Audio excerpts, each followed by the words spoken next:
Welcome to the Bleav in Steelers show on the Bleav Network. I'm your host, Mark Bergin. We are going to get to today's guest to break down the Steelers' performance on Sunday Night Football against the Jets and what's ahead on Monday Night Football against the Giants. Before we get into that, though, today's episode of Bleav in Steelers is brought to you by BetOnline.ag. NFL Week 8 already is here. Steelers are 5-2. They're favored over the Giants if you want to get on the NFL action. The NBA regular season is tipped off. NHL's underway. College football. BetOnline.ag is the place to do it. Player props, over-under spreads. Head over to BetOnline.ag today, and you can use our promo code Bleav to get started over at BetOnline.ag. BetOnline, the game starts here. Welcome into the Bleav in Steelers show. I'm Mark Bergin. Really excited to welcome into today's guest. First time we've talked to Nick Farabaugh. He's the Steelers beat reporter for PennLive and the host of Steelers Breakdown. Nick, welcome into the show. Thanks for having me on, Mark. I'm excited to join it. Ready to talk ball. A lot to talk about because you brought me on during like the most interesting section we've had of the entire season, I feel like, after this. Yeah. Have you gotten the chance to try the new Primanti Brothers sandwich yet? The Danger Us. I've seen that's out, and I know people are pumped after Sunday Night Football. I have not gotten to yet. I know some people that have given it pretty good reviews. I'll give it a shot myself at some point this week. Not sure when, but I will try it. It sounds pretty interesting. It's basically the old Pittsburgher, which, is sold everywhere except all Italian up, I guess. I guess that's the way I would describe it. It looked monstrous from what I could see on social media. It's like, he cooked, so we cooked. And I know that goes back to his days in Seattle where it's like, let Russ cook. But I want to start out before we get into what's ahead is what stuck out to you most when evaluating Russell Wilson's performance on Sunday Night Football against the Jets? It was kind of interesting because it was probably the loft on his ball. We knew the moon ball, obviously, but see it in person, like you don't understand how much that thing just goes, whoo, like it literally does stick up there. I think he really operated the offense super clean. Like I didn't think that, there were procedural penalties. Like we didn't see delay of games. We didn't see many false starts. That thought guys knew what was going on, knew what assignments they were going on with. I thought he did a really nice job at the line of scrimmage. I thought maybe that was the biggest thing to me. It was just how cleanly he changed protections, play calls, everything like that. And then I did think, I was a little bit concerned coming out of the game, just going back to watch it and kind of seeing it live too. I did think the arm was like a little concerning at times. Like I did think some of those deep balls that we saw were a little underthrown. George Pickens made some great plays. I thought some of the balls outside the numbers died on him a little bit. Again, rusty, so maybe he's not putting the full strength into his calf. His calf strain was on the drive leg, so maybe he's not putting his full weight into that. It's one game. I don't want to overreact to that and say, "Oh, the guy's arm is gone." I think you need a larger sample size to say that, but that is just something that I wanted to bring up because I do think some people have noticed it, and I do think it's something that you should at least note. But he had a good game. He made good throws, and I thought the biggest thing actually, outside of just operating the offense really cleanly, was one sack. He only took one sack, and he minimized negativity. That was one of the biggest, I think, negatives that you had about Russ coming in and didn't really show up.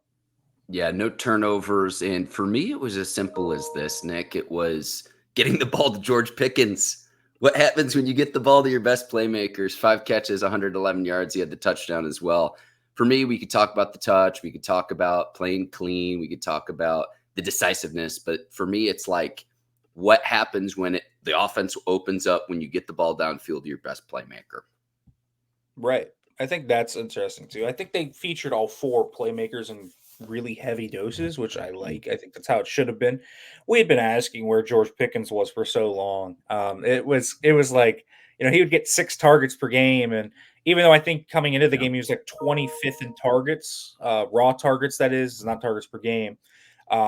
We had always been like, why doesn't he get 10 more? Like, he should have 10 or more targets every game. He's the only wide receiver that's going to consistently make plays in the offense. And I did think that was a big part of it. I thought that was, something that Russ is uniquely kind of primed to do. He we'll just see George Pickens in a one-on-one scenario and just throw it to him, and Yeah. nothing will matter outside of that. So I do think that's something he'll also, see that with Freiermuth. He did that with Freiermuth on that one ball, fade ball, which I think is best throw of the day. So, yeah, I think that's uniquely a Russ thing where Russ will just throw those deep goes to George. And so that's definitely a good way to get George going. And I also think we talk about the moon ball and the loft and the touch.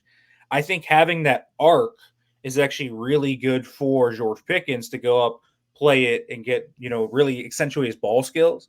So I think in those 50-50 scenarios, Russ's ball specifically allows George to play the balls because it felt like Justin kind of just throws frozen ropes, right? He has the one speed and just throws, 50 miles per hour all the time, which really pretty throws, and they're usually well placed. But for George, these lofting balls are kind of really easy for him to make plays on. And you saw him make some insane catches as a result of that.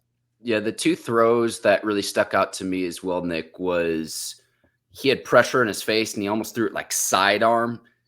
There was that one. And then he had another one to Calvin Austin on a crossing route where he took just a little bit off, but allowed Austin, who had no one around him, to get under it, catch and secure the ball, and then go pick up more yak. And that's yards after catch. Yeah, I thought that was interesting. The Freiermuth is the one you're talking about there, where he turns around, stops, fakes him out, and then sidearms it. Yeah, that was a good one. And then I did like that ball to Freiermuth where it was out of the bunch set, and Muth caught it with one hand, but it was a gorgeous loft on that ball. That was a really nice throw. So yeah, I think those three throws specifically stick out. I thought Pickens on a few others, on the one that went off his helmet, that's probably one Russ is going to watch back at the film room and want back, right? Because you look at that and you say, oh, George, if he pits him in stride, that's a touchdown probably for George. But George makes it happen.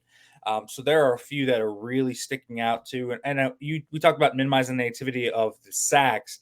I thought that Freiermuth play was a big one. That could have easily been a sack, but he kind of used his veteran tricks of the trade and got it out instead of 30 yards. I mean, that was one of the big concerns I had, Nick, just considering all the injuries along the offensive line for the Steelers, was how does he hold up in year 13 with Father Time being undefeated? Now, I got to ask you this too, though, because the Jets were banged up, had a lot of injuries. They've now lost 4 in a row. You mentioned a larger sample size earlier. I know better competition is going to be there on the back half of the season. What is your litmus test, though, for Russell Wilson? Because, yes, we're all excited. This is one game, though. So I know you're favored again against the Giants on Monday Night Football. You got to take it one game at a time. What's your litmus test to say, okay, is this the guy? Maybe not for just this season, but beyond 2024. I don't know if I have a certain team I'm looking for on their schedule, right?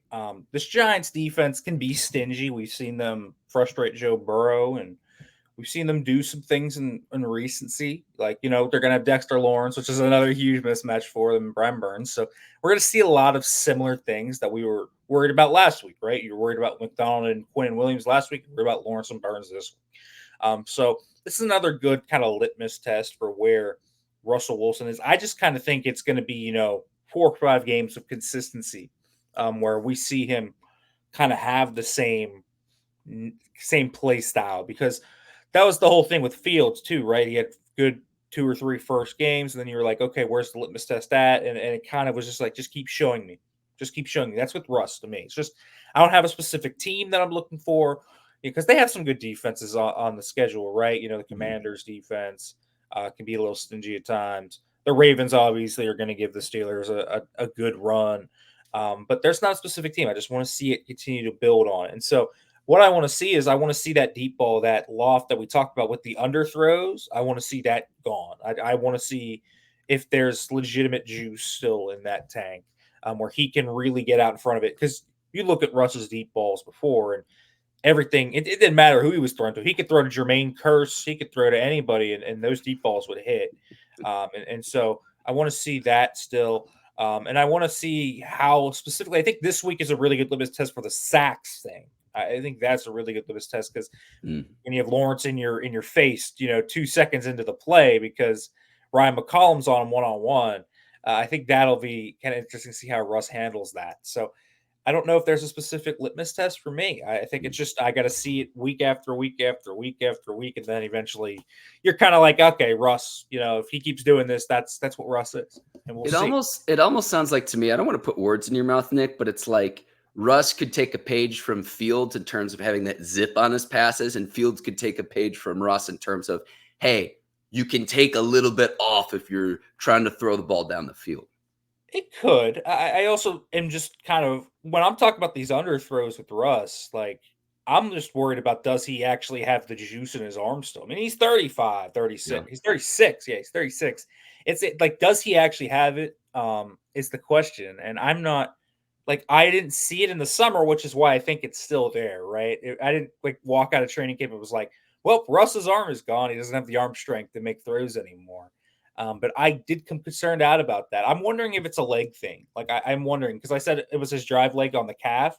I wonder if he's like tentative to put his full weight through that front leg, and worried about maybe re-injuring the calf because it already had been injured once before and then got it like aggravated again. Basically, he aggravated it doing that, which is why I wonder if he's a little tentative to like fully plant and drive through the calf still, which is something you're going to have to overcome if that's what's going on. So that's kind of what I mean by that. And yeah, as a result of that, if you're not fully driving through your leg, you're obviously not putting the zip on the ball that you would usually have. So we didn't really see him throw a ton of the ball with a ton of zip against the Jets. He didn't really have to. I guess the ball that I would say had the most zip, I guess, may have been the touchdown to Van Jefferson, but again, Jefferson was wide open. So Yeah. we haven't really seen him throw that ball yet. So I'm interested to see that. But that is just something to kind of look out for with Russ in the future. Just because, again, like his playmakers in this game, Pickens, Frymuth, Harris, Warren, probably had their best game of the season. And so if they don't get that type of performance, do we notice those underthrows more? Are we talking more about those? Or is that a one game phenomenon? And all of a sudden, this week is Russ throwing those balls as he normally did? I think that's going to be a continual question with Russ. Probably the biggest question I have with him in terms of the negative list. There is that moving forward. Keep an eye on that, and I promise we'll get to Najee Harris. I promise you that. But back-to-back 30-plus point games for the Steelers. Sunday, first time the Steelers have scored 37 points in a regular season game. You got to go back to November the 11th, 2021. That was a loss against the Chargers. First time scoring 37 or more in a win since October the 18th against the Cleveland Browns. So really exciting stuff there. And I also look at, on the sideline after the game, the body language of Russ and Pickens and Najee. Like, that does not go unnoticed from my standpoint. I got to ask you one more question about the quarterbacks, and we'll get to some of the other positions for the Pittsburgh Steelers. But at what point do we see Justin Fields back on the playing field? I think there's a chance he gets some packages here in the coming weeks. I don't know if it'll be on Monday Night Football, but when do you think we see Fields back on? Because he played well. I mean, the stats might say otherwise, but leading the Steelers to a 4-2 start, and he's still on the up and up at 25 years old. I mean, how the Steelers handle this all season is just going to be one of the most fascinating storylines to watch. But what say you, Nick Farabaugh? Yeah, I do think we'll see Justin Fields again at some point. I just don't know when it's going to be. As you said, I don't think it's going to be Monday night. I still think Russ is a rhythm quarterback that's kind of knocking the rust off and trying to build himself up in a rhythm, right? Like you don't want to pull Russ off for 4 plays and then him lose that. Like, I mean, honestly, Sunday is like a perfect example for Russ where he just like built it up over 2 quarters, knocked it off. It didn't look good to start. Right. He struggled. And then he started to kind of get going. Like he looked antsy in the pocket in the second quarter. He was bailing on pockets early and looking really, he wasn't setting his feet at all in the second quarter until that final drive when he started to get going. And then he continued to go, obviously. So he was like a rhythm-based quarterback. So I don't think you want to just completely disrupt Russ's rhythm yet. I imagine it's going to be in the second half of the year. And one where it's going to be a game where they're going to need the Justin Fields package to be something, right? To be something more where Justin just comes in and takes the handoff for QB power and goes 2 yards. something where it's a legit weapon. I'm thinking that November 17th game against the Ravens as an example, where maybe they might need a little extra juice offensively to get over the hump. I'm thinking about that 3-game stretch where it's Eagles, Kansas City, Baltimore. That is kind of where I'm thinking, where they're going to need a little extra to get over that edge. And so that's, let's obviously, I'm not saying, Russ doesn't get hurt. This is kind of where I'm saying Russ gets hurt. That's when you'll see Justin again. But if Russ is healthy and everything, I imagine that's when you'll see Justin again. And also, I'd like that because every team that's going to face Steelers is probably still going to have in the back of their minds, should we prepare for this guy? Even though they haven't shown a Justin Fields package yet, this could be the week, right? This could be the week they do. So Justin's like this element you always have to prepare for. So I'm thinking, one of those top games. I'd say the first game I would circle is probably that first Ravens game, or maybe you can add a little dazzle into something, and kind of I don't want a Justin Fields package to just be, again, he takes a run. I want this to be a run pass package where teams have to worry about both the arm and legs of Justin Fields because he can do both. And I want to save it for better competition, Yeah. than just the Giants.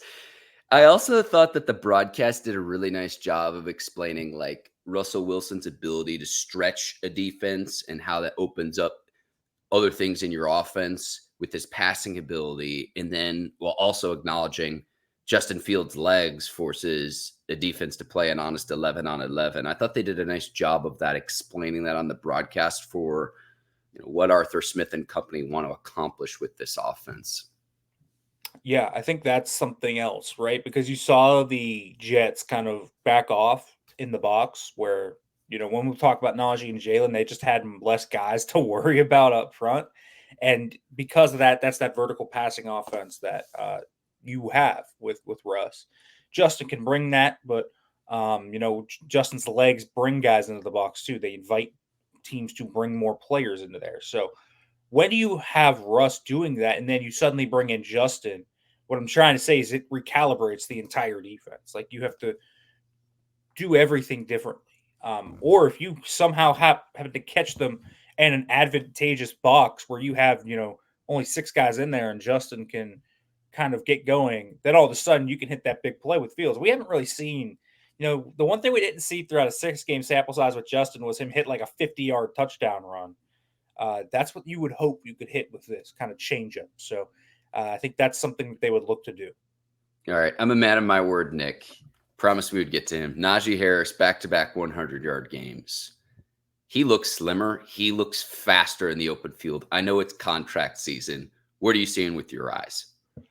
He looks great. I'll say this. I want to go back to the Raiders game real quick. That entire performance in Las Vegas, I know he credited, the O-line and the downfield blocking. He needs to take more credit for himself. A lot of that was just him. That whole touchdown run he had in Vegas, that was all him. That was all him. He made Spillane look foolish on that run. Right.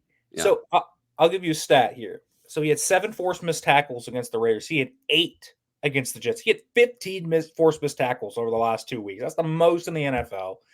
He has just made guys look foolish. He didn't do a juke like he did on Jack Jones this week, but he was, getting in space, forcing guys to miss. He's got that wiggle. He's got more burst. Everyone was asking where it was through the first 5 weeks. Well, he's not having guys hit him 3 times before he even gets to the line of scrimmage over the last 2 weeks. That is kind of what has happened here is like the O-line hasn't been elite, run blocking over the last 2 weeks, but they have been good enough to where Najee can go 2-3 yards and then, okay, he's got a head of steam and all of a sudden he can churn and get 8 yards. He just falls forward or he gets to the space like his first run against the Jets where he just bops it outside, breaks a tackle, comes back inside, gets 5 more yards bearing his head down. That is Najee Harris. If you get him in space, him and Warren both. Like Warren, I don't even want to exclude Jalen Warren in this too, because Jalen Warren had one of the best tackle breaking seasons and efficiency ever last year. Like that is not an exaggeration. He had such a great season last year, tackle breaking perspective, and he looked like himself for the first time all season too against the Jets. So both these guys can do that, and Najee, I think they're kind of figuring out needs to go downhill. Like they're running trap with him, they're running crunch, they're running a lot of these different style gap stuff where it's just, okay, go. Like, just go, Najee. Like, get downhill, use your frame, and he wears dudes down, right? Like, we see this at the end of games when the Steelers are in control and don't have to throw the ball 50 times.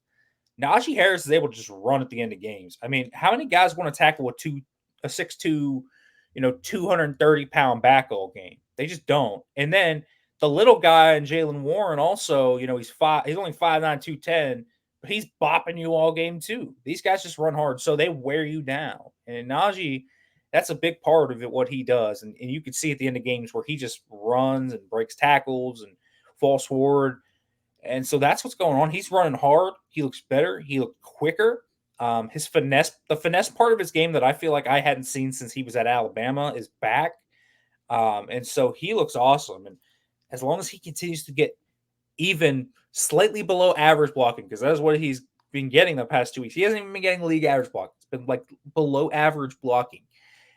He's able to make things happen as long as he's not, because like throughout the first 5 weeks, you go back and watch the tape and he goes, "Oh, I'll make the first man miss, but then there's two others that are going to hit me and I'll still lose 2 yards." Now he's getting to the line of scrimmage, forcing a guy to miss, and then he's gone, for 15-20. So he's looking really good, and they're kind of figuring out how to use him in this offense. I know Najee is like the thunder to Jaylen Warren's lightning, but it just felt to me like those first 3 seasons when Najee would be in the open field, he'd be stuck in first gear. You drive a manual transmission car where it's like, all right, you got to level up to second gear, third gear, fourth. Najee was like stuck in first gear. In this season, that doesn't seem to be the case where it's like, okay, he can now gear up to go faster. And I know he's not a burner. He's not going to bust one for 80 yards. He's a chain mover. But that's an element to this game that I haven't seen. And I know the sweep hasn't worked, but that Raiders game, that touchdown was a sweep play. And it's making guys miss in the open field and then going north and south, taking what he can get. But he just looks more nimble than he has compared to his first 3 seasons in a Steelers uniform. That's what I'm seeing with my 2 eyes. He's dropped like 5 to 8 pounds, which just notice. It really is. He has more wiggle. It makes him having that changeup, right, where you expect the 6'2", 230 guy to run through you, and so you're settling down, and all of a sudden he's gone. Like the perfect example of that is the Spillane play, 1, and then it's the juke play, 2. Because the guy now can make you miss in different ways. Najee's always had a little wiggle to him. I thought that's what kind of made him a first-round running back coming out of Alabama was he's this big guy, but he can kind of make you miss. Like, we'll go back to the Alabama tape and watch him just juke guys in the hole. Or jumping over dudes. Right, Yeah, right. yeah. We hadn't seen it in the NFL. And, I feel like Najee is now kind of back to where he was there. And I remember Deshaun Elliott literally saying in the locker room after that Vegas game, he literally said, "That's Alabama Najee Harris." And I think that's the way to put it. He just looks like the first round Najee Harris you thought you were getting. And of course, now, over the last 2 weeks, he is suddenly en route and at least on pace for his most efficient season. And so no one's surprised by that. When you force 15 missed tackles over a 2-week span, man, I mean, that's a pretty insane number for any running back. It's showing you why Najee Harris is cooking right now. And listen, if they can get this run game going like this, I think it's going to make it easier on whoever is the quarterback. That's going to be a big part of it. What the Steelers do in the offseason with Najee, something else to keep an eye on because they don't pick up the 5th-year option for 2025. It's going to be about $6.6 million. Maybe you could get more guaranteed money over, say, 2 or 3 years. How all that plays out, going to be fascinating to watch. You mentioned Jaylen Warren as well, Nick. It's not even just his ability to run hard.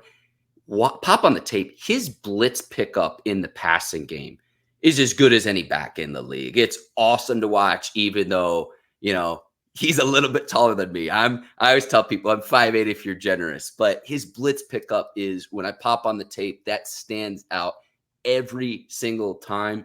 And it's not going to make highlight reels, but it's a very, very, very important part of keeping a quarterback upright and clean. He was a huge weapon for Russell Wilson in this game where he would just send Jalen across. He would cross protect. He would send him, he would go from left to right and just erase a guy. Like erasing CJ Mosley. And if you know how CJ Mosley is as a blitzer, that ain't easy. I've seen this guy take on like elite edge rushers before. There's a rep of him against the Raiders last week where he just goes and one-on-ones Max Crosby and wins. And I'm like what is going on? This We're guy in the is twilight zone, Nick. right. He's insane. I mean, he's. I think he's the. I haven't watched each back intricately in the NFL with what their pass pro is, but I think you can make a very good argument he's the best pass protecting back in the entire league. He is a weapon in that regard, and then like he can catch the ball in the backfield. Like I think the most underlooked play of the game is probably that 3rd and 9 where Russ scrambles out of the pocket, Warren catches it at the line of scrimmage and then stops and basically jukes out 2 dudes and gets a first down. Like you couldn't put together a more perfect 3rd down back. Like this is the guy. He catches the ball in the backfield. He runs good routes when he does. He's got good hands and he blocks his mind out. He does not care. He plays with reckless abandonment. I remember his rookie year. This is one of my favorite Jaylen Warren stories. Is it was the first day of pads. They had a ton of injuries that year. Najee got hurt. And they were down, and Jaylen was this UDFA that was taking first team reps, and he beats Miles Jack in the hole, lowers his shoulder, and just runs through him and keeps going. Ask him about it after practice, and he's just like, "Yeah, man, I just close my eyes sometimes, and I just keep going." And he doesn't even care. Like that's the type of insane this dude is at 5'8", 210. He's built like an absolute brick house, though. Like you see him, and you're like, "Whoa!" Like this guy is built. You don't want to get hit by Jaylen Warren. Trust me. He puts every bit of it, and he's got a huge lower body to work with as a result. That's why he's like able to stand up against linebackers and edge rushers because he's so strong in his lower half. And it's a unique frame that you don't see very often. But man, the Steelers got a unique weapon there to have him as your second back, as he is dynamic when you get him going. And then you have that physicality also in pass pro. Huge for protection schemes. The positional value, I don't know. It's very, very low for running backs in the NFL. But you mentioned if either of them had decent line play, how even better that they would be. So it's like, man, again, how the Steelers handle that beyond this season is going to be fascinating to watch from a front office standpoint. I want to get to defense, then I want to get to the trade market before I let you go. So we'll go quick here. The 2 rookies are the ones balling up. Payton Wilson, 10 tackles against the Jets. He's not even on the field for all of the defensive snaps because they're saying on the broadcast he plays more on passing downs, whereas Landon Roberts will play more on running downs. And then Beanie Bishop, undrafted rookie, making the most of his opportunity. 2 interceptions against Rodgers. You win the turnover battle 2-0. You win time of possession offensively, and that's been the recipe this season for the Pittsburgh Steelers. It really has. Beanie is that first interception isn't getting the reception it deserves. What an insane play that is. Like, I don't even think if anyone understands this. So they're playing Tampa 2. So you know with Tampa 2, there's a pull runner, right? The middle guy that kind of goes, usually it's the linebacker. In this case, it's 5'8" Beanie Bishop. I mean, being generous. Beanie Bishop is legitimately, I'm 6 feet tall. He's legitimately like 3 or 4 inches smaller than me.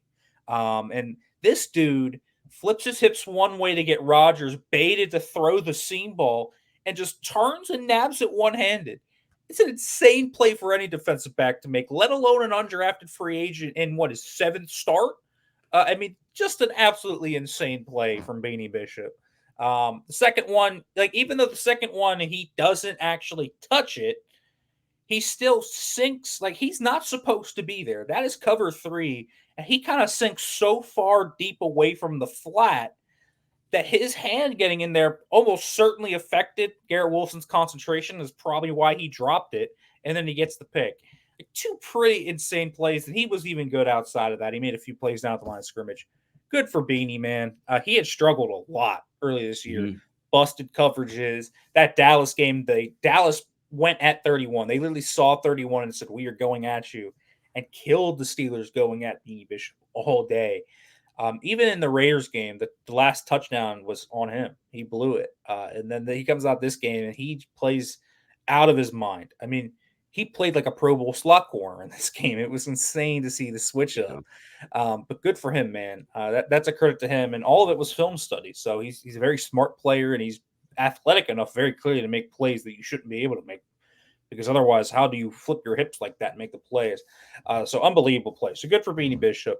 Peyton Wilson has just gotten better though. The last 3 weeks, I think Dallas, then Vegas, and then now I think he's had 3 pretty good games. He did obviously have in the whole defense, not just him, the whole defense. That first half, when you go back and watch it, an atrocious display of tackling in the open field. And I'm not really concerned about that because I think the Steelers this year have been a really good team in the open space tackling players, especially their corners. Like I have to give it up to Jackson, Bishop, and Porter. I think they've all been pretty good tackling in space for the most part. Elliott, Casey, Edmonds, and Fitzpatrick have also been very good. But Breece Hall made them look like fools for most of this first half. And that's the power of Breece Hall for one. Breece Hall is just an excellent tackle breaker. But they took a few bad angles in this one where you were like, what's going on? Then there was also a play in the first half with Peyton Wilson specifically that shows his gifts where it was a toss play out to the left side, and he comes all the way from the opposite hash and makes the play. He legit 4.4 speed. They got 2 legit guys that run 4.4s because Queen covers ground that you shouldn't be able to cover either. Both these guys are super fast. It's just way faster than it was last year. You remember last year, the Steelers allowed, I think, the second most yards after the catch in the NFL. I think now I think it's the third or fourth least. Not surprising.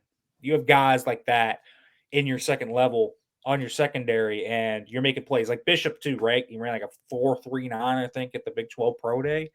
He's got great speed. But I think Peyton Wilson is just the game's starting to slow down for him. I'm starting to see him kind of key things like pullers and come downhill, and he's becoming more productive in tackling. He's been getting better in coverage too. He's not like biting on cheese and fakes anymore as much. So things are getting better. There's still things to work out, right? He missed like 3 or 4 tackles, even though he had 10. He probably should have had more. But again, the whole defense missed a ton of tackles in that first half. So I don't think you could just point to him. But Peyton Wilson's getting better. There's a lot of promising signs with Peyton Wilson for And sure. they buckle down in the second half where, you go into halftime down 15-3 and then look at the final score. So they figured it out after halftime in the second half of that game against the Jets. I live in Raleigh, Nick, so I got to see Peyton Wilson in my backyard last fall. I was at the Notre Dame game. So when he's chasing down Notre Dame ball carriers and who run 4.3, 4.4, skill position players that can fly. After the game, the NC State coach, Dave Dorn, was quoted, I think it was the following Monday, he was saying how Wilson was tracked at running 21 miles per hour, and it was the fastest they had ever tracked any player in the history of the NC State program, including all skill positions, not just linebackers. That to me is when it was like, this guy would be a really good Pittsburgh Steeler. They go on and draft him, and it's not just his speed, it's knowing the angles, the start, stop. It's not just him in a cutoff and shorts running that 4.4. That translates on tape, and I've seen that when he's gotten his reps as a rookie. And so long as he could stay healthy, I think the Steelers have a really good one at the linebacker position. Yeah, I think they are. They've had a few rough patches here early, but Wilson's a guy that's got so much upside. So Well, much they've been trying to figure out the position since Shazier went down. Like, if we're being real about the Steelers' inside linebacker position, and that's why you go out and get Queen this offseason. Really, since Shazier went down, I could go through all of the names. I don't need to, but that's a position they've been trying to figure out really since Ryan Shazier's injury. That's just my 2 cents worth. Yeah, I agree. And they put a lot of resources into it the past 2 years. I mean, man, they had a good core last year, and then all of them just get hurt, which is just Yeah, unfortunate because yeah. Holcomb was playing very good football, and obviously he still is not back, and it's almost a year since his injury, which is just unfortunate for them. But they really just stuck a foot down this offseason, said, okay, Patrick Queen, star linebacker coming in. And then, of course, they get Peyton Wilson to supplement him and E-Rob. So they have 3 really good guys, and that's before they get Holcomb back. So they could have 4 legitimately very good linebackers by the end of the season. So that is a credit to them. They have built this position up, and now they actually have a young guy. I think that's a big part too. They have a young guy in Wilson who is like a future feature piece. And I mean, Patrick Queen's young too. He's what 24, 25. So that could be their duo for a lot of years. That could be their duo right there. Last topic I want to get to is we find out this morning that DeAndre Hopkins is headed to Kansas City. Mari Cooper's in Buffalo. Obviously, the Brandon Ayuk saga fell through. I'm probably missing one other one. Is there a name out there, Nick Farabaugh? And this is, some call it the podcaster's curse. I'm going to manifest this. Is there a name that the Steelers could target at the wide receiver position between now and November 5th? You There are can a few name names. several too if you need to as well. Right, there are a few names. Yeah. I mean, I listed a few of them. Obviously, there's Mike Williams. I think everyone kind of expects that one to happen. That's kind of the one that everyone, I say, would be the likeliest. So he's a name I think to throw out there. I think you also have Cooper Kupp, right? Obviously, is the buzzy name.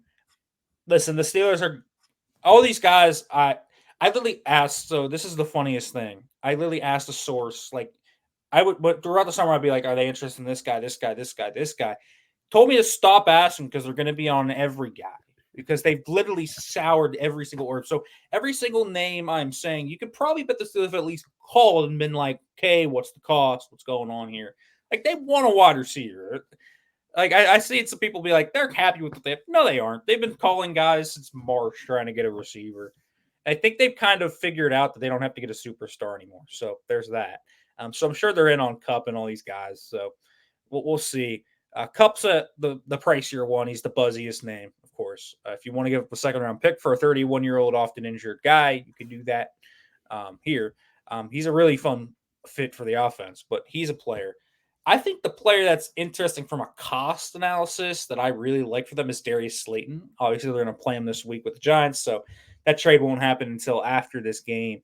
I just think he's really fun. You know, he's a really good route runner, great yak, great speed. I think he fits like the Russ kind of theme where you're trying to get the deep ball going, right? And he blocks.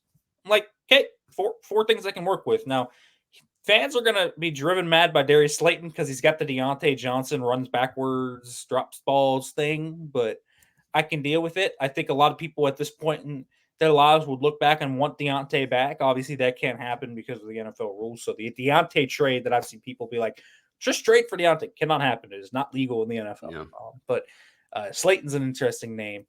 I would call the Raiders and see what they would want for Jacoby Myers. I think that's a really fun fit. He's like all team crash dummy where he just is like Jalen Warren except in slot receiver form, and he just like destroys everything in front of him. Like plays with no need for himself, just destroying everything. And he's got great hands and catches ball. You can play inside and outside, catches balls over the middle of the field. Really fun player. I would search there. And then like the other cheap option that is like certainly going to get traded is going to be Adam Thielen. I think that, I don't think Thielen is what he once was, obviously, but he's at his height in Minnesota. But I'm sure the Steelers could have him for one of their 7th round picks and go out and get him. He's come back from that hamstring injury, so let's see where he's at. But he's practicing this week and probably is going to return. So you'll be able to at least get a kind of glimpse of him before that. I'm imagining they're probably going to make this trade during the bye week at some point. Add that guy in before the Commanders game. But those are just a few names that come to mind. There are other names, Courtland Sutton. I've heard Courtland Sutton. Gosh, like probably even before the start of training camp. They have, I think, in their like fantasy world, the Steelers would have acquired Courtland Sutton already. I think he was like their ideal target that they loved so much, and the Broncos just don't want to trade him. I think that they just don't, and the Broncos have no reason to right now either. I mean, they're sitting there right in the middle of the playoff race, so I don't think they're going to trade Courtland Sutton. But yeah, he's a name. But I think Christian Kirk's another name that you can probably throw out there as a legitimate option from Jacksonville too. But so yeah, there's a lot of names across the board that are a lot of different types of players. And hey, I think the Steelers will end up with one of them. If you ask me to which one they're going to end up with, I don't know. I wouldn't be surprised if they trade for Cooper Kupp. I also wouldn't be surprised if they settle for Adam Thielen. Don't ask which one it's going to be, but I think they're going to be in on all of them. So we'll see. Hey, I can't wait for as soon as I click publish on this episode that we find that information out. So yeah, right.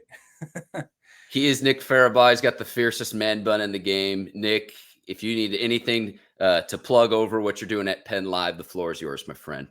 Yeah. Make sure to check out the stuff at Penn Live. Of course, we got great Steelers content. Make sure to follow the channel, Steelers on Penn Live. Got Steelers breakdown going over there. I talk ball every day, of course. Make sure to follow me on Twitter, Farabaugh FB. All the good content going over there. Nick, certainly appreciate your time and insight this morning. Check him out. We'll leave his social media information in the show notes of today's episode. My name is Mark Bergin. Thank you to BetOnline.ag, today's presenting sponsor on Apple and Spotify.